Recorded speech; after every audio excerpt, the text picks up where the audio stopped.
No matter how hard you try, one day you must surely achieve something. Good morning once again, listeners. I am Adama Demba, and I'm here to recite a poem entitled Africa, and it goes: Africa, my roots, Africa, my pride. Oh, Africa, my motherland, a place so rich and gifted, a nation filled with diversity of cultures, cultures of different ethnicity. Oh, Africa, you are my roots. What happened to those days when children knew their places, when women respected their elders, when no man could be found on the street drunk? But these days when I look around, my spirit sings. For our generation is perishing, our hopes is vanishing, and our future is diminishing. Let us go back to the roots and find out about our cultures. Let us remember the pain that Nelson Mandela and other Africans have suffered through to make a change, for we can. Oh yes, we can. Definitely, we can do it together. And I believe that the world really have had a powerful word from Adama. Please put your hands together for Adama. Adama, are you sure you're going to win this competition? Yeah. Your points are really touching. And yes, I would love to invite my judge in the studio. Yes, you're welcome. Yes, she did wonders, I would say. It's really beautiful. Yeah, and keep it up and keep moving, keep on pushing. I know you can do better. Yeah. And she made mention of Africa and our culture, and we should not allow our cultures to fade away. Why is it important to get back to our cultures? Because it is really very important. We don't let our cultures fade away. We should know where we came from. And if you know where you came from, it's easy for you to know where you're going to. Definitely. So it is really important. I love that piece. All right, thank you. Can you please put your hands together for Adam one more time? And yes, my beautiful presenter is in the studio, Angela S. Fofana. Yes, Miss Angela, will you mind to introduce yourself to the people?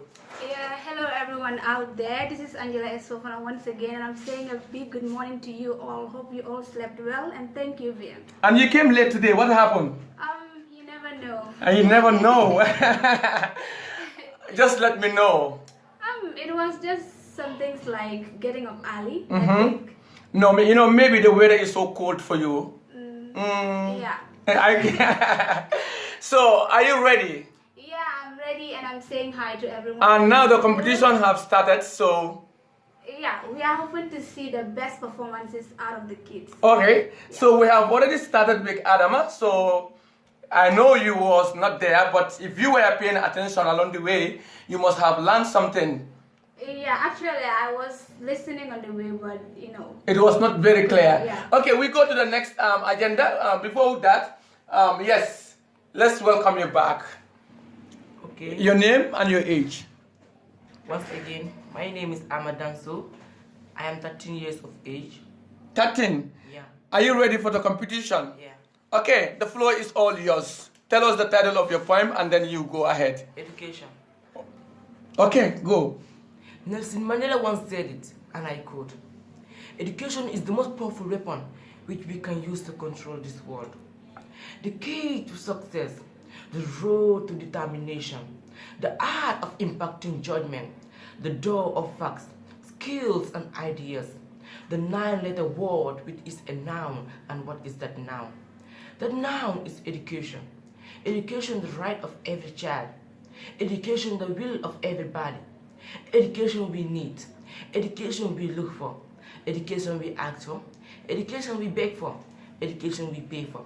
Education we always think of. And guess what? Education we have today. Thank you. Definitely, you know, education is the power. And we all know that education is the key to open many doors. In fact, education is the only key that can open heaven key. But many of us are not aware of that. Yes, Angela, what did you learn? I learned a lot because when we say education, it does not necessarily mean that, you know, educating in only this Western education thing. But even in the Quran, we are asked to read. Definitely. So I think education should be a very primary sector of our life. So if that being the case, Amadou has said it all. Definitely. And if all children of his age like concentrate on education, like he mentioned, I think we are in safe hands in the future. Definitely, and I believe the word itself is in the safe hand. So that was captivating, and I really appreciate it. Yes, I would love to invite my judge. Yes, I think he did wonders. Definitely, knowledge is the way to survive. And education, it's the definition of education is multidimensional. It could mean a lot of things. Not only Western education or technical education or vocational education or chronic education. Even morally, if you teach your children, is all part of education. So it is important that now our young people of this country are get to understand the importance of education. And it's easier. And Chorno, you as a visually impaired person, I want to ask you one more question. Do you think that education is very important for people who are physically challenged and people who are visually challenged as well? Yes, education is the key to power. It's the key used to open gates for whatever you want to do. Like you could remember, even Islamically or religious-wise, the first message that was revealed to Prophet was to read the name of your Lord who created you. Because if you don't read the name of your Lord, it's going to be difficult for you to worship God because you don't know Him. So education, it's very important for all. What about people who are deaf? Yes, we all need to be educated. How? Because we can be educated differently. That is why we have these special needs schools. They teach children differently. Like the deaf and hard of hearing, they use sign language or gestures to learn. They communicate through that. They have their alphabets, they have their numbers, and some of them are doing, in fact, technical education. Like some of them are carpenters, some of them are, technical workers, so they can do it. I believe if God bless you with a great mind, then you have nothing to lose. Definitely, and yes, I think what he has said is all. So if you are listening, listen with the words of wisdom, because I don't take it as a poem, but to me these are powerful words, coming from you and Angela. And of course, Angela, before we go to the next, what do you have to say about the education? What is your advice to the youths and children who fail to go to school and now they are stealing? Well, I think parents contribute, because children that are left on the streets to steal and annoy people, because if you steal people's property, you annoy them, and whatever they give you as a consequence, then it's your fault. Definitely. So I think parents should add more effort. They are doing efforts, we know, but they should add more effort in controlling us, because we came to this world for them, not basically for them, but under their control. So they should control us, help us.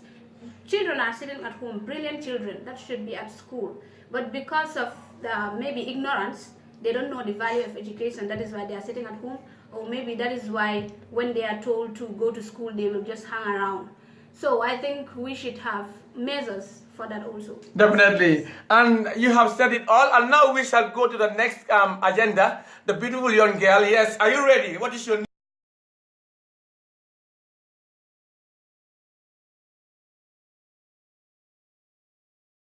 Yes. Okay, what is the title of your poem? And the floor is all yours. The title of my poem is Somewhere in Africa.